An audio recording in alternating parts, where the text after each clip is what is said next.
video, the topic which we will be discussing about is the basic factors for starting a business. अभी हम लोगों ने देखे थे लास्ट वीडियो में हम लोगों ने पढ़ा था कि बिज़नेस के ऑब्जेक्टिव क्या होते हैं और बिज़नेस के रिस्क क्या होते हैं, कितने बिज़नेस के रिस्क के नेचर क्या होता है, किन कॉजेज़ की वजह से वो रिस्क अराइज होते हैं.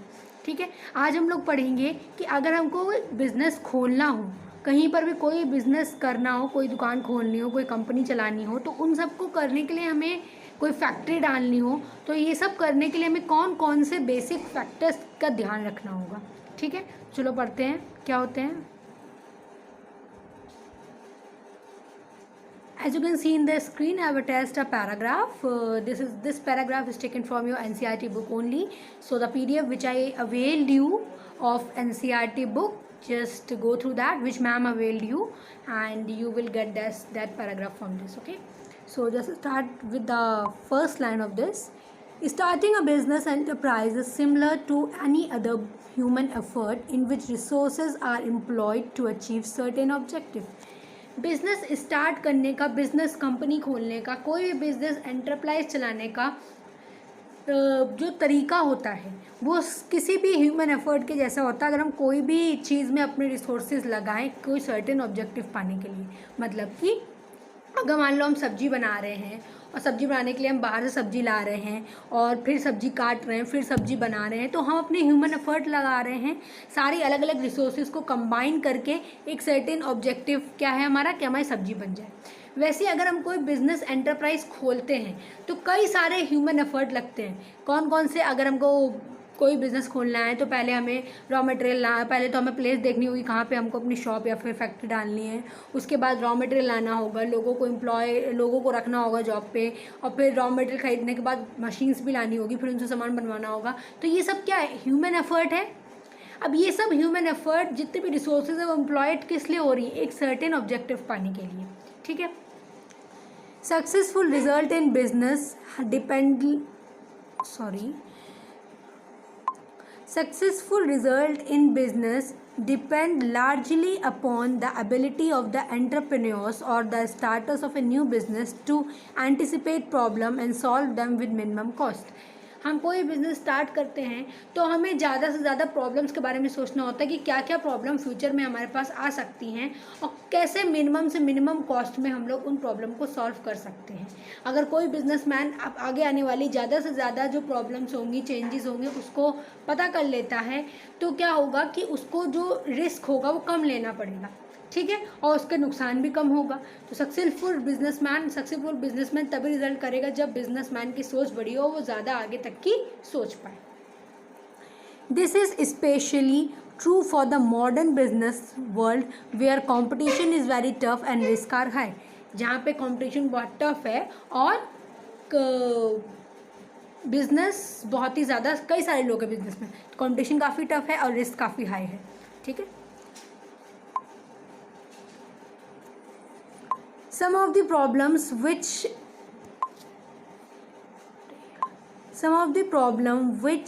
business firm encounter are of basic nature. Encounter मतलब जो उनको झेलनी पड़ती हैं. कुछ ऐसी प्रॉब्लम जो हर बिजनेस फर्म को गो थ्रू करना पड़ता है. कुछ ऐसी प्रॉब्लम्स होती हैं जिससे हर बिजनेस कंपनी, कोई भी अगर बिजनेस इंसान चला रहा है तो उसको वो बेसिक नेचर की प्रॉब्लम्स गो थ्रू करनी पड़ती हैं, झेलनी पड़ती हैं. For example, to start a factory plans must be made about the location of the business, the possible number of customers, the kind of equipment required and the amount of money needed to procure them. As I told you earlier as well, if I want to start a factory right now, so I have to search a particular place, a certain place where the factory stabilization is possible. ठीक है, and that certain place should be having a labor, raw material and market nearby, so that I can get all these possible facilities in cheaper and easier way. ठीक है, ये भी देखना पड़ता है कि कितने पैसे हमारे फैक्ट्री स्टार्ट करने में खर्च होंगे. ठीक है, the shop layout, purchasing and financing need, hiring of workers for its effective implantation etcetera.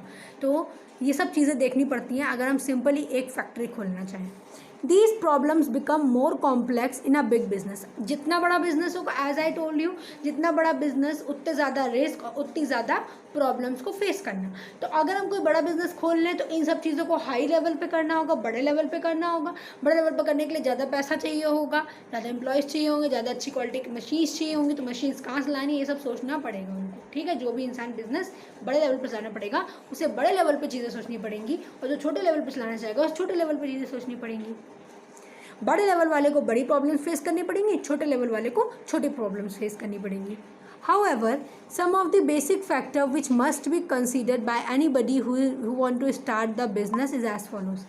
ये तो था कि सबकी बिजनेस पे डिपेंड करता है कि कैसा आपका बिजनेस है वैसी आपकी प्रॉब्लम्स होंगी, लेकिन कुछ ऐसे बेसिक फैक्टर्स होते हैं, कुछ ऐसी बेसिक प्रॉब्लम्स होती हैं जिनको हमें पहले से ध्यान में रखना चाहिए, चाहे हम किसी भी तरीके का बिजनेस खोल लें, किसी भी तरीके का, ठीक है।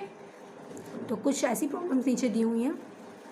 सबसे पहले प्रॉब्लम है selection of the line business, ठीक है।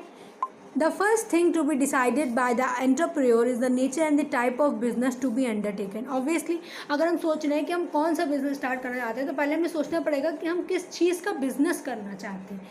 हम कोई किसी चीज़ का प्रोडक्शन करना चाहते हैं, पहले तो ये देखना पड़ेगा कि हम प्रोडक्शन करना चाहते हैं कि हम केवल चीज़ों को बेचना चाहते हैं, ठीक है। दो तरीके की होती है ना, एक तो होती है सर्विस प्रोवाइडर, एक होती हैं जो प्रोडक्शन करती हैं। सर्विस प्रोवाइडर केवल चीज़ों को बेचती हैं या किसी तरीके की सर्विस प्रोवाइड करती हैं, ठीक है।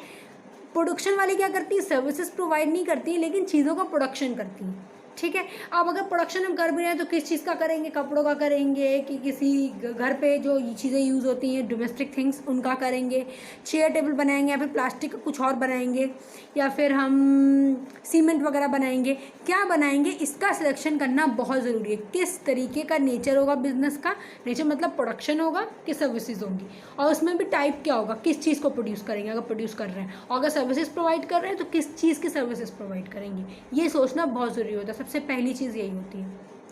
He or she will obviously like to enter that branch of industry and commerce which has the possibility of greater amount of profit. Obviously कोई भी इंसान वही बिजनेस करना चाहेगा जिसमें ज़्यादा से ज़्यादा प्रॉफिट हो। लॉस वाला बिजनेस करेगा नहीं, क्योंकि कुछ बिजनेस ऐसे होते हैं जिसमें कम से कम इनपुट में आपको ज़्यादा प्रॉफिट मिलता है, और कुछ ऐसे होते हैं जिसमें आपका इनपुट ज़्यादा लगता है लेकिन प्रॉफिट आपको एक टाइम के बाद मिलता है। पहले आपको कम प्रॉफिट मिलता है लेकिन धीरे धीरे आपका प्रॉफिट इंक्रीज होता है, ठीक है। The decision will be influenced by the customer requirement in the market and also the kind of technical knowledge and the interest the entrepreneur has for producing a particular product. मतलब कि जो भी decision businessman लेगा उस पर किस चीज़ों का इफेक्ट पड़ेगा, किस चीज़ों से वो इन्फ्लुएंस मतलब इफेक्ट होना, ठीक है। इफेक्ट होना मतलब आप पे प्रभाव पड़ना, तो उसके डिसीजन पे जो भी डिसीजन वो बनाएगा किन चीज़ों का उस पर प्रभाव पड़ेगा उसके डिसीजन पे, कि कस्टमर की रिक्वायरमेंट क्या है मार्केट में, कस्टमर की नीड क्या है सबसे ज़्यादा। जैसे कि आजकल जितने भी ठेले वाले हैं जो छोला भटूरा बेचते थे, जो मोमोज बेचते थे, जो आपका नूडल्स बेचते थे, चाउमीन बेचते थे रोड पर, अब वो ठेले तो खुल नहीं रहे, तो वो सारे ठेले वाले क्या बेचने लगे, सब्जी बेचने लगे, क्योंकि इस समय मार्केट में सब कस्टमर की क्या रिक्वायरमेंट है, सब्जी ज़्यादा खरीद रहा है इंसान, क्योंकि ये सब तो है नहीं, लेकिन सब्जी तो खरीदनी होगी, कुछ ना कुछ तो खाएंगे, तो या तो वो इंसान सब्जी बेच रहा है या तो फल बेच रहा है, क्योंकि उसको तो पैसे चाहिए। वैसी जो कंपनीज चल नहीं पा रही, छोटे मोटे जितने भी फैक्ट्रीज थी जो प्लास्टिक का सामान बनाती थी, जो बैग वगैरह बनाती थी, अब वो क्या कर रही है, क्योंकि बैग वगैरह तो बिक नहीं रहे इतने मार्केट में, इस समय मार्केट में मास्क की ज़्यादा, मास्क मुंह पे लगाते हैं जो, उसकी ज़्यादा डिमांड हो रही है, तो सारे लोग मास्क बनाने लग गए हैं। तो कैसे इन्फ्लुएंस होता है उनका डिसीजन, क्या वो मार्केट में बेचेंगे, किस चीज़ का बिजनेस स्टार्ट करेंगे। पहली पॉइंट तो ये होगा कि कस्टमर की रिक्वायरमेंट क्या है मार्केट में, इससे उनका डिसीजन बहुत ही ज़्यादा इन्फ्लुएंस होता है, क्योंकि जिस चीज़ की रिक्वायरमेंट होगी अगर वही बना के बेचोगे तो वो ज़्यादा बिकेगा और हमको ज़्यादा प्रॉफिट होगा। Also the kind of technical knowledge, और ये भी डिपेंड करता है कि जो चीज़ वो बनाने जा रहा है उसके बारे में उसे नॉलेज है कि नहीं, इसका इंटरेस्ट है कि नहीं। जैसे कि अगर मान लो हम यहाँ पे बैठे बैठे अगर चाहें कि हम जो है रॉकेट बनाने लगें, तो क्या ये पॉसिबल है। हम चाहें कि हम एरोप्लेन बनाने लगें, तो हमें पहले उसके कुछ इनिशियल नॉलेज तो होनी चाहिए ना कि हमको कितना पैसा लगेगा, कौन कौन सी मशीनें लगेंगी, कौन कौन से लोगों को हमें हायर करना पड़ेगा, है ना। तो ऐसी नॉलेज अगर बिजनेसमैन को नहीं होगी तो वो बिना नॉलेज के कैसे करेगा। किसी भी बिजनेस को स्टार्ट करने के लिए हमें नॉलेज होना बहुत ज़रूरी है उस पर्टिकुलर चीज़ के बारे में जो चीज़ हम प्रोड्यूस करना चाहते हैं, ठीक है। तो किसी भी बिजनेसमैन का जो डिसीजन है कि कौन सा बिजनेस वो स्टार्ट करे वो किससे इन्फ्लुएंस्ड होता है कि मार्केट में कस्टमर की रिक्वायरमेंट क्या है और उसको उस चीज़ के बारे में नॉलेज कितनी है जिस चीज़ का बिजनेस वो स्टार्ट करना चाहता है, ठीक है। तो ये था ऑल अबाउट हमारा फर्स्ट पॉइंट। सेकेंड पॉइंट जो हमारा है वो है साइज ऑफ द फर्म, ठीक है। साइज ऑफ द फर्म मतलब कि जो भी बिजनेस हम स्टार्ट करें उसका साइज़ कैसे होगा, हम छोटे लेवल पे बिजनेस करेंगे कि बड़े लेवल पे बिजनेस करेंगे, क्योंकि इससे बहुत इफेक्ट पड़ेगा। अगर छोटे लेवल पे करेंगे तो हमको कैपिटल कम इंट्रोड्यूस करनी पड़ेगी, बड़े लेवल पे करेंगे तो कैपिटल उतनी ज़्यादा इंट्रोड्यूस करनी पड़ेगी, ठीक है, उतनी ही बड़ी बड़ी मशीनें चाहिए होंगी, ठीक है। Size of the firm size of the firm or scale of its operation is another important decision to be taken at the start of the business। Business की स्टार्ट में हमें ये देखना पड़ता है कि किस स्केल पे हम इस ऑपरेशंस कर रहे हैं अपने, मतलब किस स्केल पे हम लोग अपने बिजनेस करेंगे, लार्ज स्केल पे कि स्मॉल स्केल पे। क्योंकि लार्ज स्केल पे हमको ऑब्वियसली हमेशा पैसा ज़्यादा लगाना पड़ेगा, रिसोर्सेज ज़्यादा लगानी पड़ेगी as compare to small scale, ठीक है। Some factors favour large size whereas other tends to restrict the scale of operation. देखो क्या होता है, जब हम लोग बिज़नेस करते हैं तो कुछ बिज़नेस स्मॉल स्केल पे हो जाते हैं, लेकिन कुछ बिज़नेस चलाने के लिए हमें लार्ज स्केल पे जाना पड़ता है, ठीक है।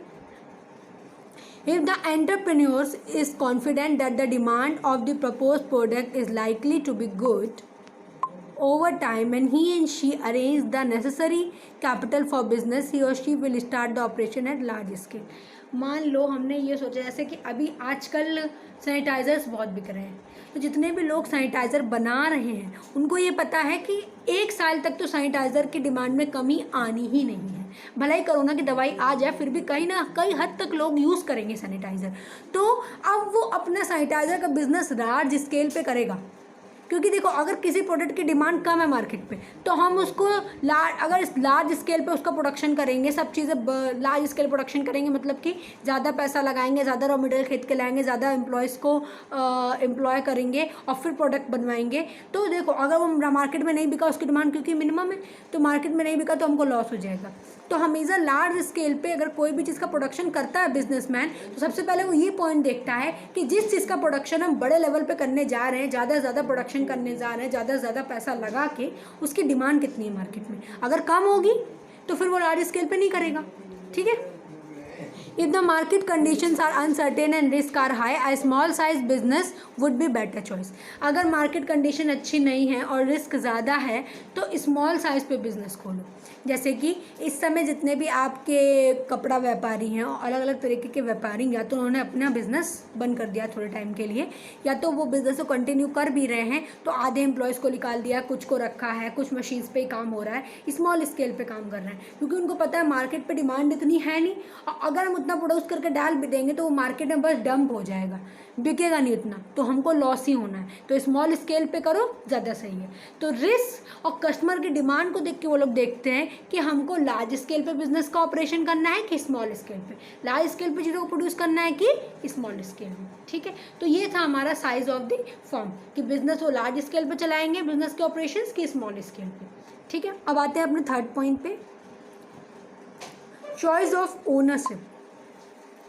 चॉइस ऑफ ओनरशिप मतलब कि हम खुद अकेले एक बिज़नेस चलाएंगे। जैसे कि आपके मोहल्ले में जितनी भी दुकानें होती हैं, जैसे आपके एरिया में जितनी भी दुकानें होती हैं, परचून की दुकान, जनरल स्टोर जिसको आप लोग बोलते हो, उस दुकान का सोल प्रोप्राइटरशिप होता है, मतलब कि एक ही इंसान दुकान को चलाता है। आप कहोगे मैम घर वाले भी तो रहते हैं, वो सही है, लेकिन दुकान तो वो एक ही पर्सन की है ना। अब मान लो उससे बड़े लेवल पर हम खोलना चाहते हैं तो 2-3 लोग मिल के चला लेंगे, तो वो क्या कहलाएगा, पार्टनरशिप। अब अगर हम नेशनल लेवल पे कंपनी खोलना चाहते हैं, नेशनल लेवल पे ऐसा कोई कंपनी खोलना चाहते हैं जिसको नेशनली लोग जाने, ठीक है, और हमको पैसा भी पब्लिक से मिले, तो हम क्या करते हैं, जॉइंट स्टॉक कंपनी खोल लेते हैं, ठीक है। तो ये था हमारा चॉइस ऑफ ओनरशिप कि किसकी ओनरशिप होगी। एक इंसान अकेले अपनी ओनरशिप रखना चाहता है कि 2-3 4-5 लोग मिलके, 50 लोग मिलके एक पार्टनरशिप खोल के ओनरशिप बनाना चाहते हैं, या फिर ऐसी ओनरशिप जिसमें पूरी जितनी भी जनता हो देश की वो भी ओनर रहे और हम भी ओनर रहे, ठीक है, वो होता है joint stock company. Joint stock company में शेयर्स बिकते हैं, आपने सुना होगा। उस शेयर्स को मार्केट में बेच के कंपनी पैसे कैपिटल इकट्ठा करती है, ठीक है। With the respect to ownership, the business organization may take the form of sole proprietorship। sole proprietorship यहाँ पे सेल लिखा हुआ है, वो गलत टाइप हो गया है, उसको सोल देख लेना, SOLE सोल। सोल प्रोप्राइटरशिप मतलब एक बंदा अकेले बिजनेस चला रहा हो तो वो क्या कहलाता है, सोल प्रोप्राइटरशिप। पार्टनरशिप मतलब जब 4-5 लोग या फिर 10 लोग मिल के, या फिर 2 लोग, 2 से ज़्यादा भी हो सकते हैं, 2 से कम अगर होंगे तो वो सोल प्रोप्राइटरशिप हो जाएगा, 2 से ज़्यादा हो सकते हैं, ठीक है। अगर 2 से ज़्यादा लोग मिलके 10-12 लोग मिलके अगर बिजनेस चला रहे हैं तो वो क्या कहलाता है, पार्टनरशिप। मैक्सिमम 50% तक जा सकता है, इससे ज़्यादा नहीं जाएगा पार्टनरशिप में। उसके बाद आता है joint stock company. Joint stock company आपकी रिलायंस कंपनी हो गई, टाटा हो गई, ये सब क्या है, जॉइंट स्टॉक कंपनी है। इन्होंने शेयर्स अपने मार्केट में लॉन्च कर दिए, मतलब कि ये कैपिटल बेसिकली लोगों से उठाते हैं, ये लोग खुद 1-2 लोग मिलकर कैपिटल नहीं लगाते हैं। जैसे कि आपका पार्टनरशिप देखो, अगर सोल प्रोप्राइटरशिप है तो एक इंसान अपना पैसा लगाता है बिजनेस में। पार्टनरशिप देखो तो जितने लोग आपस में जुड़े होंगे, जैसे मान लो 10 लोगों के संग मिलके हम बिजनेस कर रहे हैं, अगर मान लो 50 लोग एक साथ मिलके बिजनेस कर रहे हैं तो वही 50 लोग बिजनेस में पैसा लगाएंगे। जॉइंट स्टॉक कंपनी में क्या होता है कि हम लोग मार्केट में अपने कुछ फैसिलिटीज़, जिसको हम लोग शेयर्स बोलते हैं, उसको दे के लोगों से पैसा ले लेते हैं और बिजनेस में लगा देते हैं, ठीक है।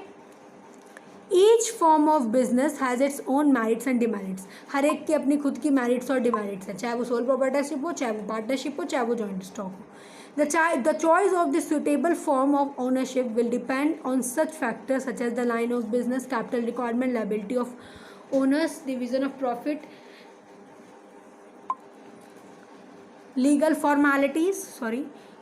formalities, continuity of business, transferability of interest and so on. तो इन सब चीज़ों पे, इन सब फैक्टर्स पे डिपेंड करता है कि हमारी चॉइस ऑफ ओनरशिप क्या होगी। कि हम लोग सोल प्रोप्राइटरशिप, अगर हमको कम पैसा चाहिए तो हम मान लो हमारा 1000 रुपये में बिजनेस स्टार्ट हो जाएगा तो हम सोल प्रोप्राइटरशिप खोलेंगे। अगर हमारा 50,000 लग रहा है तो हमने पार्टनरशिप कर ली। अब हमारा अगर 1 करोड़ लग रहा है तो हम खुद से तो इंट्रोड्यूस कर नहीं पाएंगे, तो हम किसकी हेल्प लेंगे, जॉइंट स्टॉक कंपनी का चॉइस फॉर्म ऑफ बिजनेस चुनेंगे, ठीक है। 4th पॉइंट हमारा है लोकेशन ऑफ बिजनेस एंटरप्राइज। ये बहुत इंपॉर्टेंट है, किसी बिजनेस को स्टार्ट करने से पहले हमें उसकी लोकेशन के बारे में ज़रूर ध्यान रखना होता है। An important factor to be considered at the start of the business is the place where the enterprise will be located। कहाँ पे हम अपना फैक्ट्री, कहाँ पे अपना कंपनी, कहाँ पे अपनी दुकान खोलने वाले हैं, ये ध्यान रखना बहुत ज़रूरी है। सबसे पहले हमें यही सोचना पड़ेगा ना, दुकान कहाँ खोलेंगे, फैक्ट्री कहाँ डालेंगे, फिर कंपनी कहाँ खोलेंगे, विदेश में कि यहाँ पे, और यहाँ पे खोलेंगे तो किस एरिया में खोलेंगे, ये सब देखना पड़ता है। Any mistake in this regard can result in high cost of production, inconvenience in getting right kind of production input or serving the customer in the best possible way। तो अगर हमने ये डिसीजन ढंग से नहीं लिया तो हमें प्रॉब्लम क्या क्या होंगी, हमारी प्रोडक्शन कॉस्ट बढ़ जाएगी, ठीक है, रॉ मटेरियल टाइम पे नहीं मिल पाएगा, that is production input time पे नहीं मिल पाएगा, और हम कस्टमर को अच्छे से अच्छे तरीके से अपनी सर्विसेज प्रोवाइड नहीं कर पाएंगे अगर हमने बिजनेस एंटरप्राइज की लोकेशन ढंग से नहीं चूज़ करी।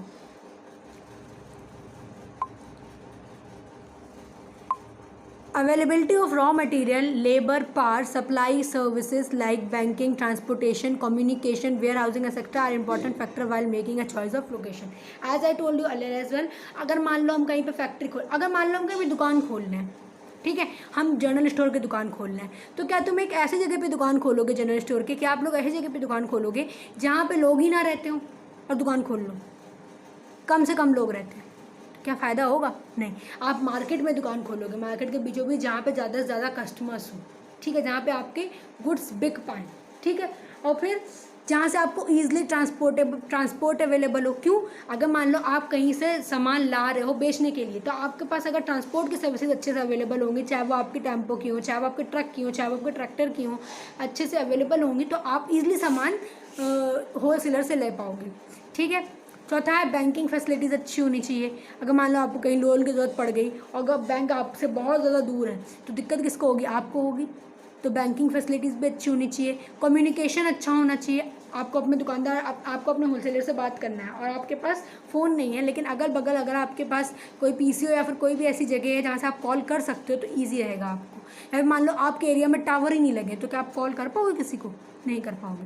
तो ये सब अवेलेबिलिटी देखनी पड़ती है। अगर मान लो दुकान की जगह कोई फैक्ट्री खोलना चाह रहे हैं, ठीक है, तो फैक्ट्री के लिए सबसे पहले हमें देखना पड़ेगा कि हम मार्केट से पास हो, मार्केट से ज़्यादा दूरी ना हो किसी फैक्ट्री की, वरना होलसेलर तक सामान पहुंचने में बहुत टाइम लगेगा। होलसेलर किसी और से ले लेगा, हमसे नहीं लेगा, ठीक है। दूसरा, रॉ मटेरियल ईजिली अवेलेबल होना चाहिए। अगर रॉ मटेरियल जितनी दूर से ट्रांसपोर्ट होगा, अगर ट्रांसपोर्टेशन का खर्चा उतना ही ज़्यादा बढ़ जाएगा और रॉ मटेरियल बेसिकली हमको हाई कॉस्ट पे मिलेगा, ठीक है। तीसरा, लेबर इजीली अवेलेबल होना चाहिए चीप रेट्स पर और अच्छे लेवल अवेलेबल होना चाहिए। पावर और सप्लाई सर्विसेज, लाइट कंटिन्यूस आनी चाहिए। अगर लाइट कंटिन्यूस नहीं आएगी, लाइट के सर्विसेज अच्छी नहीं होंगी तो फैक्ट्री में लाइट नहीं प्रॉपरली पहुंचेगी और हमारी मशीन्स प्रॉपरली नहीं चल पाएंगी और हमारा प्रोडक्शन नहीं हो पाएगा। बैंकिंग और ट्रांसपोर्टेशन की फैसिलिटीज़ अच्छी होनी चाहिए। कम्युनिकेशन, वेयर हाउसिंग होना चाहिए। वेयर हाउसिंग क्यों? जितना भी सामान हम बना लेंगे, अगर हमारा वेयर हाउस पास में होगा तो हम डायरेक्ट वहाँ जाके स्टोर कर देंगे। अगर वेयर हाउस बहुत दूर होगा तो हमको वहाँ तक पहुँचाने के लिए भी ट्रांसपोर्टेशन का खर्चा करना पड़ेगा, है ना। कम्युनिकेशन, अगर हम अपने किसी भी होलसेलर या फिर किसी भी रॉ मटेरियल वाले से किसी से बात करना चाहते हैं और हमारे एरिया में जो है फ़ोन की सुविधा अवेलेबल नहीं है, मतलब कि टावर्स नहीं है, कनेक्शन नहीं हो पाता है, तो नुकसान होगा। तो इसीलिए कम्युनिकेशन की भी अच्छी से अच्छी सर्विसेज अवेलेबल होनी चाहिए। तो किसी भी बिज़नेस को स्टार्ट करने से पहले हमको उसकी लोकेशन को जब चूज़ करना होता है तो ये सब पॉइंट्स को ध्यान में रख के हमें लोकेशन को चूज़ करना होता है कि इस लोकेशन में अपना बिजनेस खोलेंगे, ठीक है। लास्ट पॉइंट हमारा देखो, इस वाले जो है ना, इसमें जो आपका है कि कौन कौन से फैक्टर्स आपके बिजनेस को स्टार्ट करने में अफेक्ट करते हैं और हमको उनको ध्यान में रखना चाहिए, 10 पॉइंट है। तो हम इसको 2 वीडियो में हाफ करके पढ़ेंगे, मतलब 5 आज पढ़ लेंगे और 5 मैं आपको कल बता दूँगी, उसके बाद आपका चैप्टर फिनिश, ठीक है। तो आज का जो लास्ट टॉपिक है वो है फाइनेंसिंग द प्रपोजिशन, ठीक है। Financing is concern with providing necessary capital for starting as well as for continuing the propose business. मतलब कि किसी बिजनेस को स्टार्ट करने के लिए हम पैसा किससे लेते हैं? थोड़ा अपने पास से लगाते हैं, थोड़ा बैंक से ले लेते हैं अगर कम पड़ रहा है तो, ठीक है, ताकि बिजनेस चल भी पाए, अच्छे से स्टार्ट भी हो पाए और बीच में भी चलने में उसको कोई दिक्कत ना आए कि बिजनेस चलते चलते रुक गया क्योंकि पैसा नहीं है। तो हम बैंक से तो ले सकते हैं ना, बाद में उनको इंटरेस्ट देते रहेंगे। Capital is required for investing in fixed assets like land, building, machinery, equipment and in current assets like raw material, books. देखो current assets क्या होती है? जो हमारी फिक्स्ड एसेट्स होती है, आपने अकाउंट में भी पढ़ा होगा, मैम ने आपको बताया होगा कि फिक्स्ड एसेट्स क्या होती है? ऐसी एसेट्स जो एक बार हम लोग खरीद लें और हमारे सालों साल चलें। जैसे कि आपके घर में अगर आप एक बार फ्रिज ले लेते हो, वॉशिंग मशीन ले लेते हो, एक बार आप कूलर ले लेते हो, एक बार आप पलंग ले लेते हो, पलंग मतलब बेड ले लेते हो, तो वो आपका ऐसा नहीं है कि 1 साल आप में चलाया दूसरे साल टूट गया, नहीं। आप एक बार खरीदते हो, कम से कम वो 6-7 साल 10 साल तक चलती हैं। 6 साल तो मैक्सिमम चली जाती है मिनिमम, ठीक है। अब अगर वही आप देख लो कि अगर आपने अपने घर में कोई भी क्या बोलूँ करंट एसेट में, अगर मान लो आपने कोई बल्ब लिया तो मैक्सिमम 2 साल चलेगा, उसके बाद तो वो ख़राब हो ही जाता है, तो वो करंट एसेट्स होती है, ठीक है। कोई भी आपने मान लो बुक खरीदी, आप लोग बुक खरीदते हो अपने पढ़ने के लिए जो आपका, तो आप जब नेक्स्ट क्लास में जाते हो आपको नई बुक खरीदनी होती है, तो पुरानी वाली बुक आपने यूज़ कितने साल तक करी? 1 ही साल तक यूज़ करी। तो फिक्स्ड एसेट्स क्या होती हैं? ऐसी एसेट्स जो हम एक बार खरीद लो वो सालों साल चले। जैसे कि आपका लैंड हो गया, बिल्डिंग हो गया, जैसे आपके घर है, आपने घर बना लेते तो ऐसा तो है नहीं एक बार घर बना लिया फिर दूसरे साल दूसरा घर बनाया, तीसरे साल तीसरा घर बनाया, नहीं, एक बार बना लिया उसी में रहोगे। तो फिक्स्ड एसेट्स क्या होती हैं? ऐसी एसेट्स जो आप एक बार जिनमें पैसा इन्वेस्ट कर दो वो सालों साल चले।